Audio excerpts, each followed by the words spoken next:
Beig! Mēs dodamies nobalsot pret krievu valodu, kā otro valsts valodu. Šobrīd esam diezgan netālu no vēstniecības, kaut kur šajā rajonā, kur mēs pašlaik klaiņojam, tā ir.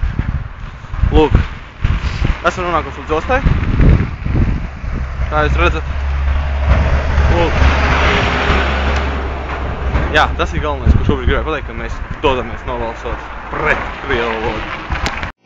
Nezinu, cik jums labi tur tālumā redzams ir, bet tur aiz horizonta ir mūsu mājas, kuras cerams, tad, kad mēs atbrauksim atpakaļ, joprojām būs latviskas, nevis pa pusē latviskas, pa pusē krieviskas. Šobrīd mēs esam pie vēlēšanu iecirkņa 1043. Jā, es šorīt vēroju, kā dāmas cīnās ar ratiņiem. Mazliet apvienos meistarībā, bet tagad... Jā, vēsturisks moments. Mēs esam citā valstī un dodamies izpildīt, jā. Mēs esam Latvijas teritorijās, starp citu. Tiešām.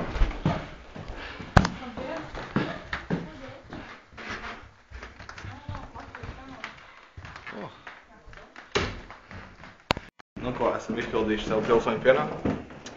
Tiešām var uzteikt lielu uzslavu darbiniekiem, kas strādā Latvijas vēstniecībā, Somijā, jo ļoti atsaucīgi, pieklājīgi un patīkami cilvēki.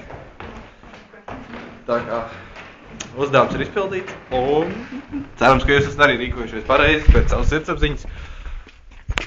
Lai jums labdiena! Nu ko, apsveicu jūs ar to, ka esam veiksmīgi pārcietuši referendumu.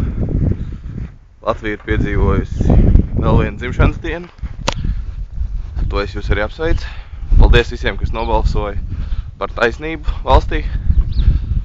Bet tagad par to, kā tad īsti man šeit sokās. Šobrīd brienu, pēc kārtīgi puteņu brienu pa diezgan dziļu sniegu. Kā jūs varat redzēt, mazliet tas apaugstējies. Neliels iesnes ir. Var redzēt, man mašīna ir ieputināta ļoti, ļoti dziļi. Negribu nemaz domāt tālāk. Lūk. Nu, vispār viss ir diezgan pamatīgi mums te saputināts un bradāties ir diezgan grūti. Lūk, tātad par to, kā tad man šeit ir veicies šajā nedēļā. 6. nedēļa ir aizvadīta. Ar to es jūs arī apsveicu, ka es esmu šeit nodzīvojis 6. nedēļu. Lūk. Šajā nedēļā kas ir noticis, tātad mazliet bija mazliet biežāk jāiet uz skolu katru dienu.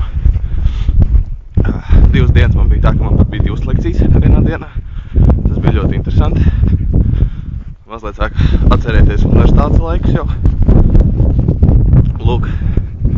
Tad trešdien kopējā sportā sanāca tāda neliela škrabe, kas iedot pa bumbu, manām botām aizlidoja pa pēc, es nezinu, kā tas iznāca, un pa kuru laiku paspēja atlīmēties, es aplīst bota.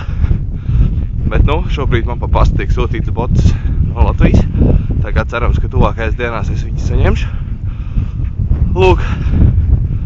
Bet, nu jā, esmu mazliet aizdelsies, jo tiešām ļoti augsts, un, nu, nav augsts, -4 grādi, bet ir ļoti stiprs vējš. Un visu dienu mums ir baigi putinājis. Lūk, tā kā, nu labi, gaidiet nākamās nedēļas vlogu, tad es izstāstīšu kaut ko vēl sīkāk. Visu labu!